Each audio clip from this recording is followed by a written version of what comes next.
Libs of TikTok on Twitter is one of the greatest accounts of all time. Because it's one of the most important accounts on Twitter. Libs of TikTok now has more followers than the entire population of the state of Wyoming. Libs of TikTok's audience dwarfs the nightly viewership on CNN. The hospital says it's being inundated with threats because of what they call misinformation about their treatment of transgender patients. Back to the familiar game again of trying to blame conservatives, Chaya Raichik in this case, of being responsible for threats. First of all, I just want to say thank you for what you do with Libs of TikTok. It's had a profound impact on exposing the things the left is trying to push on our youngest of kids. Popular right-wing Twitter account Libs of TikTok loves spewing anti-trans hate to its 2.9 million followers. On January 23rd, the owner of Libs of TikTok, Chaya Raichik, was appointed to the Library Media Advisory Committee for schools in Oklahoma, despite the fact that she's a childless 28-year-old real estate agent from New York who's only visited the state of Oklahoma once. 2 weeks after Raichik's appointment, on February 7th, 3 girls attacked a non-binary schoolmate named Nex Benedict in an Oklahoma high school. Nex died 1 day later. Despite the fact that Libs of TikTok had been targeting LGBTQ students and teachers at schools across the country, in Oklahoma, and even at the very high school where Nex Benedict had been bullied for over a year and was subsequently attacked, Nex's parents likely have no legal recourse against the bigoted speech that Libs of TikTok has used repeatedly on Twitter. And much of that speech is perfectly legal under the Constitution. In the age of social media, when any unqualified, anonymous stranger can gain a following of millions overnight, when anyone can say anything online and potentially reach millions, and when that speech increasingly coincides with violent threats and attacks against marginalized groups, what speech counts as criminal? How far are we willing to stretch the First Amendment to protect free speech for all? And what do we do when the most powerful people in America turn around and validate bigoted speech with their support? This is why Libs of TikTok is just the beginning. Roll the intro.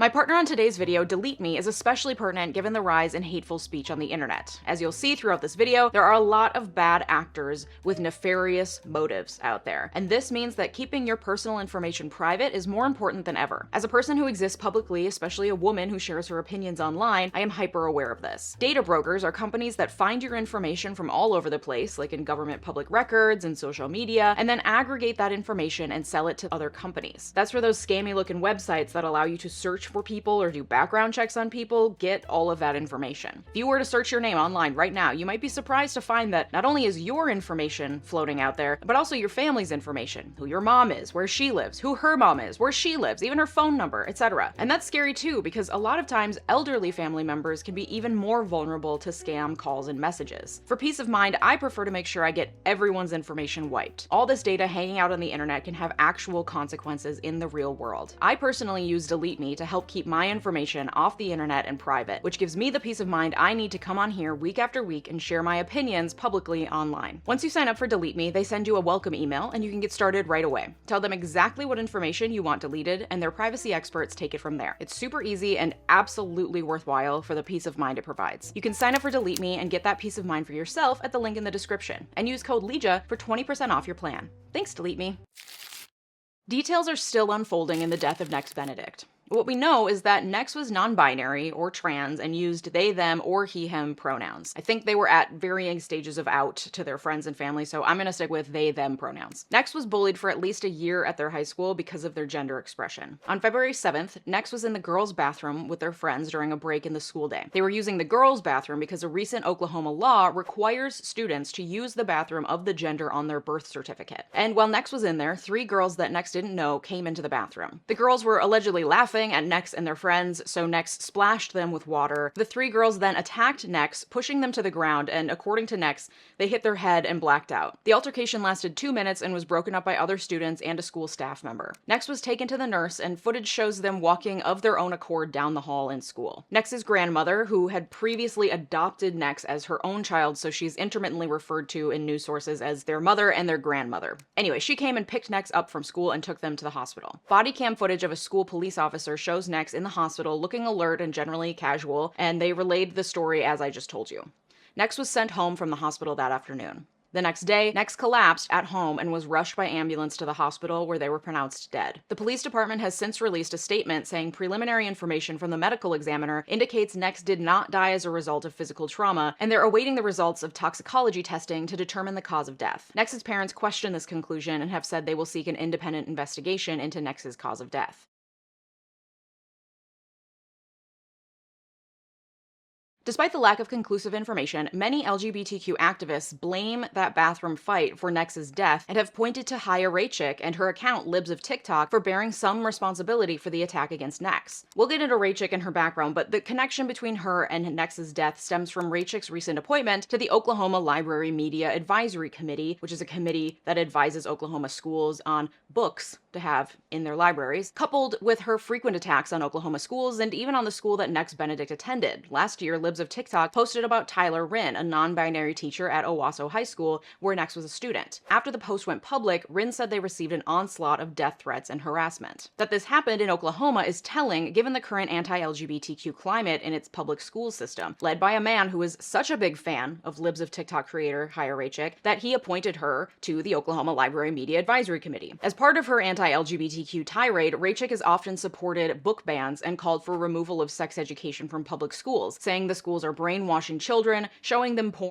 and teaching them to masturbate. Her post caught the attention of Ryan Walters, the superintendent of schools in Oklahoma, who has been called the state's top culture warrior. He opposes teachers' unions and all the other usual conservative targets, including LGBTQ students' rights. Back in August, Libs of TikTok posted about an elementary school librarian in Tulsa that she claimed was sharing inappropriate materials with students. Walters shared the tweet. Numerous Tulsa schools received threats as a result. And Walters was like, you know what?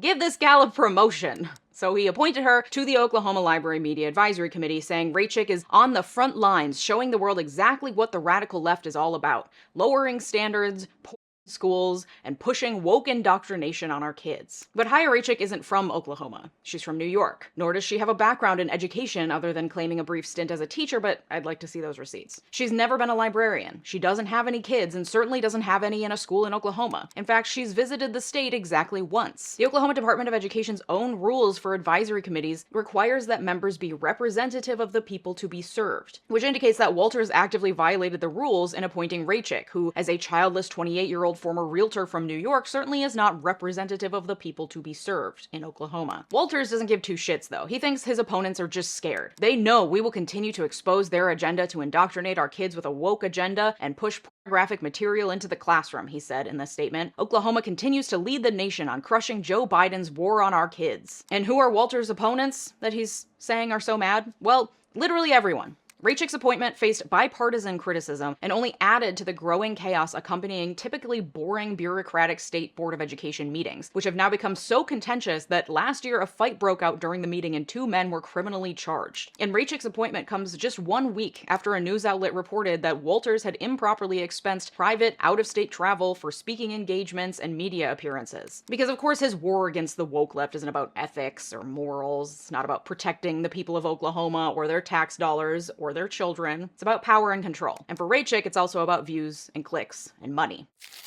Because it turns out prior to being Libs of TikTok, Raichik had attempted virality with a number of different shticks on Twitter. The anti-LGBTQ hate is just the one that she found got her the most views, so she stuck with that. Prior to April 2022, Raichik's identity was unknown. An expose by journalist Taylor Lorenz for the Washington Post revealed her identity and also traced her history and rise to prominence in right-wing circles through the Libs of TikTok Twitter account. Because nothing on the internet is truly anonymous, one of Lorenz's sources was able to look at the trajectory of Libs of TikTok on Twitter before it became Libs of TikTok. The original handles featured versions of her name and promoted COVID denial and election fraud. In fact, she gave on-the-ground play-by-play reports as violence broke out at the Capitol on January 6, 2021, because she was there. She downplayed the violence that she saw that day, saying it was peaceful compared to a BLM protest. I'm sure she's been to a lot of BLM protests. She would also comment on various conservative pundits' tweets, but didn't get much attention for that. In March 2021, she pivoted to parody, changing her handle to Houseplant POTUS and pretending to tweet as if she was a houseplant living with President Biden. Once again, however, her tweets failed to gain any traction. So in April 2021, she pivoted again, this time to Libs of TikTok, where she started posting leftist TikToks on Twitter that she claimed were proof of the woke agenda, largely because a lot of them were like tongue-in-cheek posts by teachers and other people saying, "Here I am, pushing my woke agenda," and Raichik was like, "See, I knew it!" Plus a bunch of allegedly doctored images and videos from her growing fan base, and a personal rebrand from real estate agent to journalist, minus any of the ethics or training required for actual journalists. But that's okay, because on the internet, we're all experts. 4 months later, Joe Rogan was talking about Libs of TikTok on his podcast. Libs of TikTok on Twitter is one of the greatest accounts of all time. The account also gained the attention of Tucker Carlson, who began frequently citing the account during his news broadcasts. Raichik dabbled in various far-right talking points, but noticed her views skyrocketed when she leaned into anti-LGBTQ attacks and groomer discourse. Her anti-trans tweets would go especially viral. Libs of TikTok soon became a central voice in the far-right media outrage cycle, posting about the dangers of allowing boys in girls' bathrooms, sharing allegedly doctored images and videos, and pushing conspiracy theories like that schools were installing litter boxes in bathrooms for children who identify as cats. By March 2022, a year after making the pivot to Libs of TikTok, the content Raichik was posting was having direct impacts on actual legislation. Ron DeSantis' press secretary, 𝗬𝗓𝗏, was a fan. She said the account opened her eyes and helped inform the creation of the now infamous Don't Say Gay bill in Florida. A report by Media Matters found that 𝗏 and Raichik have interacted publicly at least 138 times. So, just to reiterate and make this really clear, a state governor, arguably one of the most prominent and well-known state governors currently serving, through his press secretary, the most public-facing person on his team, was getting information and insight and informing the creation of state legislation, which is now law on the books in the state of Florida, the third most populous state in the union, from an anonymous Twitter account. Just so we're clear. Okay?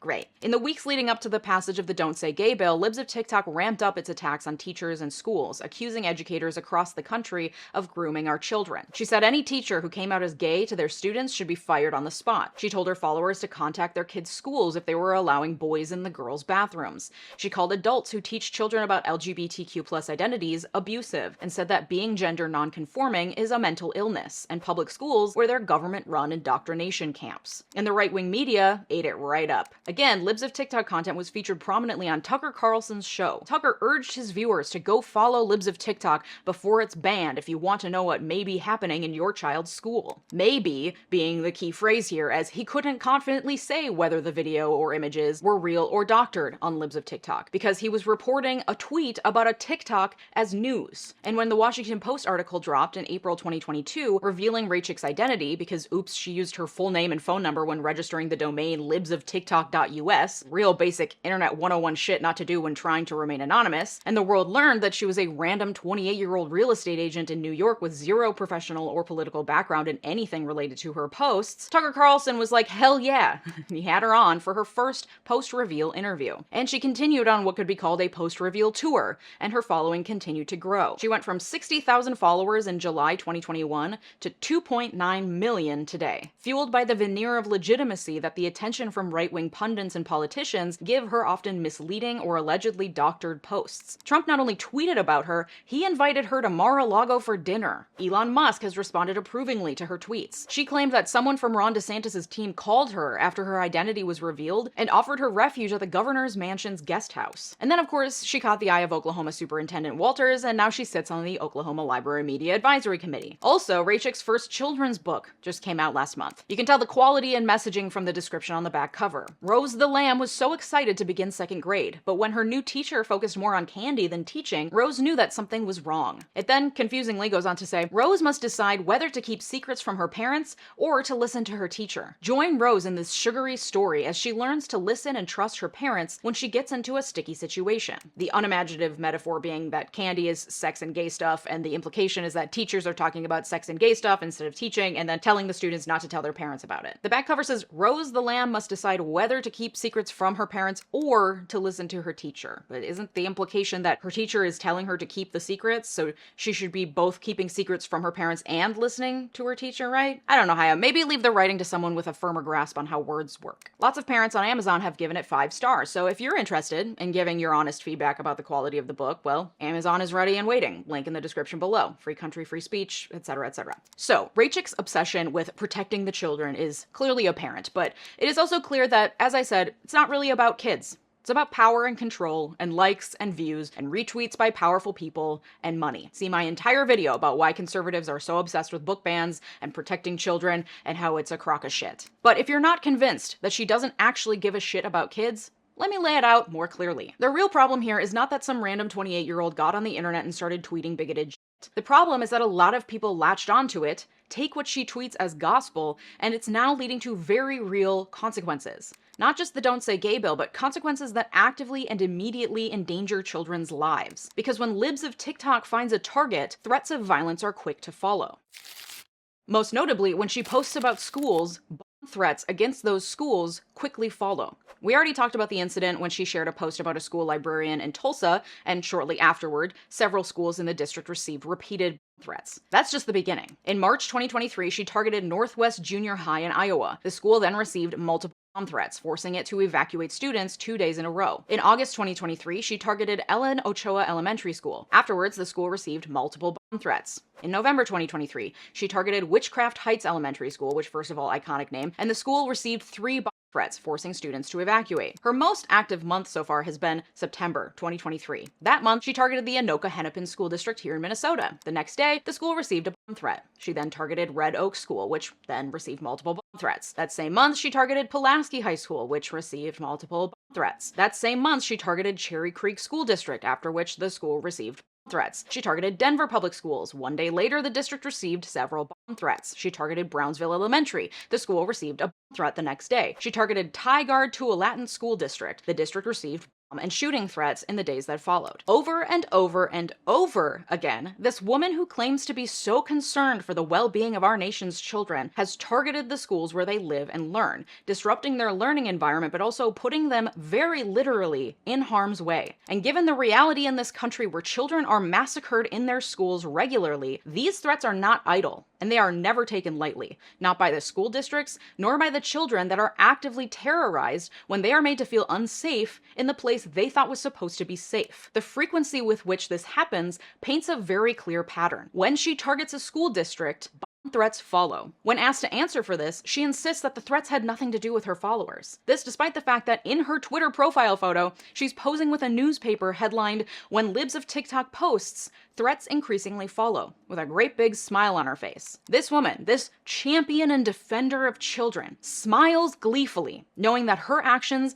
actively put your children in harm's way in a repeated, clear, easy to follow pattern. And it's not just the children in the schools she targets that are unsafe. She also targets children's hospitals. You know, the ones literally saving children's lives. In August 2022, she targeted Boston Children's Hospital, which ranks the best in the nation for pediatric diabetes and neurosurgery, after which the hospital received 3 threats, which were deemed credible by the FBI and resulted in 3 separate charges. In July 2022, she targeted the Seattle Children's Hospital, and in response, the hospital reported needing heightened security, including panic buttons and a full-time security guard. And on and on and on. This woman, who claims to be so concerned with the safety and well-being of children, incites her followers to terrorize the places they live, learn, and seek medical treatment. This has never been about the children.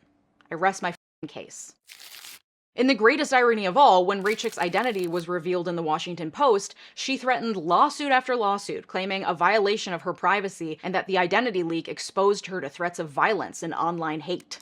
You truly can't make this shit up. She also threatened legal action against the Anti-Defamation League when it added her to its list of extremists. And this gets at another source of power that Raichik has gained as she's grown a following and the ear of the most powerful right-wing extremists in the country. When she threatens legal action, whether or not it's legitimate, she gets her way. The ADL removed her from the list. But the likely thousands of people that she's allegedly defamed on Twitter by posting allegedly untrue or misleading information about them, the people she has allegedly doxed, the people who have allegedly experienced professional and personal consequences or threats to their physical safety as a result of her actions, have no legal recourse. For one, even if they have a credible claim of defamation, which requires that they show that she published an untrue statement of fact without checking whether or not that statement was true, a claim that many people could probably make against her given the inflammatory nature of her posts and that she allegedly doctors her pictures and videos or doesn't take the time to vet whether the pictures and videos sent to her by her followers are doctored, even if someone had a credible claim, they'd have to hire a lawyer, and lawsuits are expensive. And she targets already marginalized groups of people. 29% of transgender adults live in poverty, compared to 16% of their straight and cisgendered counterparts. These are not people for whom the legal system is traditionally accessible. And even despite this, I was kind of shocked that a cursory search didn't turn up any lawsuits against Raichik brought by individuals she targeted and allegedly spread disinformation about. That being said, beyond a credible defamation claim, or maybe claims of harassment or doxing claims in states that have anti-doxing laws on the books, the people and institutions who become targets of Libs of TikTok harassment and the LGBTQ community at large, who have arguably experienced increased threats and violence because of her hateful rhetoric, don't have legal recourse because of that pesky little First Amendment. To be clear, defamatory speech against individuals is not protected by the First Amendment. You can get sued if you publicly say something defamatory about a person. This is a fact that free speech absolutists like Elon Musk know very well. Twitter should be a bastion of free speech, even including hateful speech. Unless Elon doesn't like it, then it's defamation and you'll be hearing from my lawyers you should be silenced. But there are other types of speech that are also not protected under the Constitution. Specific to this conversation is incitement and true threats, two exceptions to free speech protections. First, incitement. Speech that is used to incite violence is not protected under the Constitution. However, this is a very narrow exception. The language must advocate for criminal activity and be meant to incite imminent lawless action and be likely to produce such action. So for example, turning to a baby who can't walk and doesn't speak English and saying, "Hey baby, go steal that watch," even if the speaker desperately and sincerely means for the baby to commit a crime, would be protected speech because it's unlikely to actually produce the criminal action that it is inciting. Sucker. Similarly, advocating generally that people should steal watches is likely still protected speech because it's not intended or likely to provoke immediate unlawful action. This is a central question in, for example, the January 6th case against Trump. Did his words amount to inciting violence, imminent unlawful action? Then there's true threats. True threats are not protected by the First Amendment. True threats are statements where the speaker means to communicate a serious expression of an intent to commit an act of unlawful violence to a particular individual or group of individuals. Even if the speaker doesn't actually intend to carry out the threat itself is not protected speech. However, and this is a big exception, merely heated rhetoric, even if threatening in nature, doesn't constitute a true threat. This comes from a case which found that the First Amendment protected a man who said after being drafted to serve in the Vietnam War that if they ever make me carry a rifle, the first man I want to get in my sights is LBJ. That was found to be merely heated rhetoric and not a true expression of an intent to kill the president. So again, a very narrow exception. So if speech is bigoted, if it calls a group of marginalized people names, if it accuses them generally of being groomers, of being dangerous, of being perverts, of being mentally ill, of brainwashing our children, that is protected speech. Chaya Raichik has a First Amendment right to say hateful things about trans people as a group, even if it means that as a result of her speech and the feelings of hatred it elicits, trans people are being targeted and harassed. Twitter, of course, has a right to ban her because the First Amendment doesn't apply to private companies, but it hasn't done that since Elon took over. Big surprise.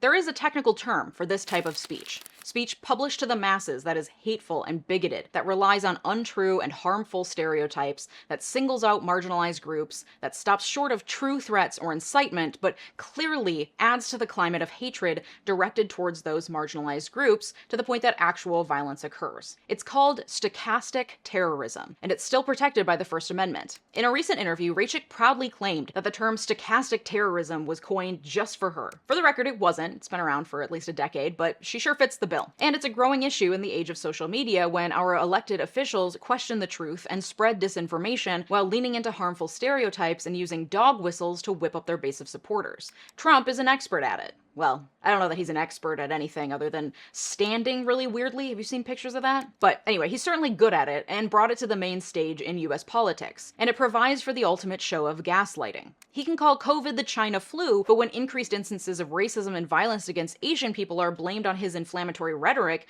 he can claim plausible deniability. I never said anything about attacking anyone. I don't see how this has anything to do with my statements. And Raichik does the same thing. Look, threats are bad. I've said that 1,000 times.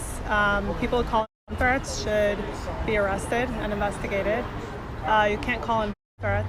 But I just don't know what does it have to do with. Well, I guess, you know, stochastic terrorism, while not a punishable offense at this point, is statistically provable. Leading scholars characterize it as the use of mass media to provoke random acts of ideologically motivated violence that are statistically predictable but individually unpredictable. Like when you see thunder and lightning in the distance coming towards you, you can be fairly certain that lightning will strike, but it's impossible to say where or when. Stochastic terrorism is an indirect form of terrorism that produces statistically likely but unpredictable results. 𝗬𝗓𝗏𝗧𝗏, author of the book Weaponized Words, recently explained to Vox News, typically a person's likelihood of engaging in terrorism is a fraction of 1%. But when you're reaching millions and millions of people, you start to approach complete likelihood that at least one person will interpret what that person said as a call to violence. For me, learning the academic term for and study of stochastic terrorism provided a kind of a relief. It puts a name to a phenomenon we've been seeing for years with Trump that is so